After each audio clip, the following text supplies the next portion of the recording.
There once was a man called Harry, who went on 2 legs, wore clothes, and was a human being. Nevertheless, he really was a wolf of the steppes. In his childhood, he was wild and disobedient and disorderly, and those who brought him up declared a war of extinction against the beast in him. And precisely this had given him the idea that he really was a beast, with only a thin veneer of the human.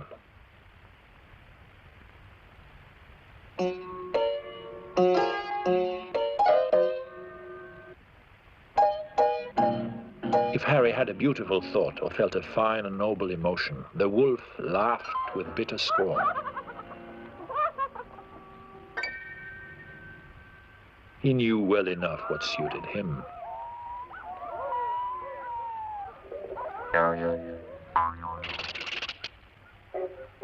But when Harry behaved as a wolf, the human part of him lay in ambush, called him brute and beast, and spoiled all pleasure in his simple and healthy and wild wolf's being. It cannot be denied that he was generally very unhappy. And he could make others unhappy too, for he always brought his own dual, undivided nature into the destinies of others.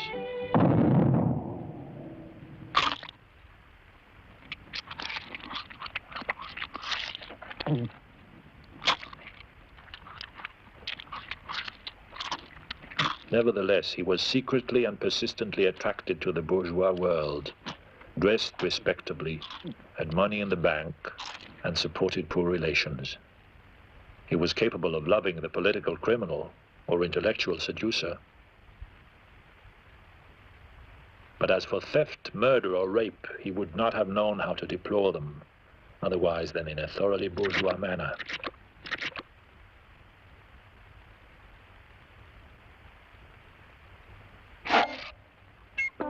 Now, what we call the bourgeois as a principle of human existence is nothing less than a search for balance. It is in the middle of the road that the bourgeois seeks to walk, always ready to compromise between right and wrong, good and evil.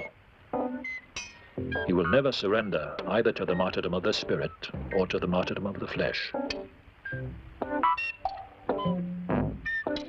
The vital force of the bourgeoisie resides in its outsiders, artists and intellectuals like Harry, who develop far beyond the level possible to the bourgeois. Knowing the bliss of meditation no less than the gloomy joys of hatred and self-loathing, he is nevertheless captive to the bourgeoisie and cannot escape it, unless, if suffering has made his spirit tough and elastic enough, he finds a way of reconciliation and an escape into humor. The outsider has 2 souls, 2 beings, God and the devil in him. And these men, for whom life has no repose, live in their rare moments of happiness with such strength and indescribable beauty.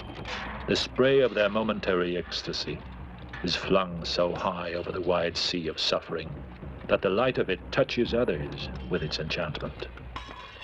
But only the strongest of them force their way through the atmosphere of the bourgeois world to reach the cosmic.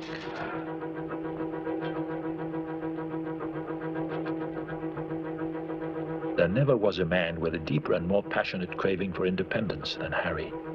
He never sold himself for money or an easy life, or to women, or to those in power, and had thrown away 100 times his advantage and happiness in order to safeguard his liberty.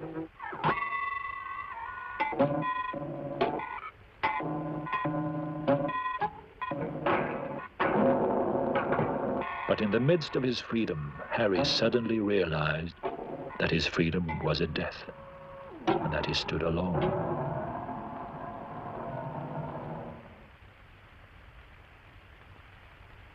Finally, at the age of 47 or thereabouts, a happy but not harmless idea came to him, from which he often derived some amusement. He appointed his 50th birthday as the day on which he might take leave of this world. Let happen to him what might, he could bear any suffering, saying to his pain, "Only wait 2 years, and I am your master." And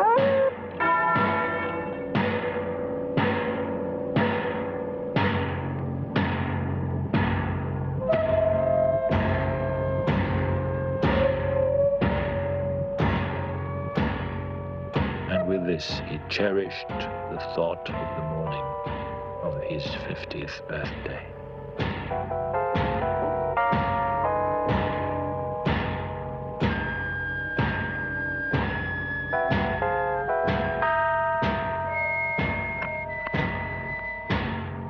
Suicide, unhappy Steppenwolf, will not serve your purpose. All this is well known to you. You are aware of the wisdom of the immortals.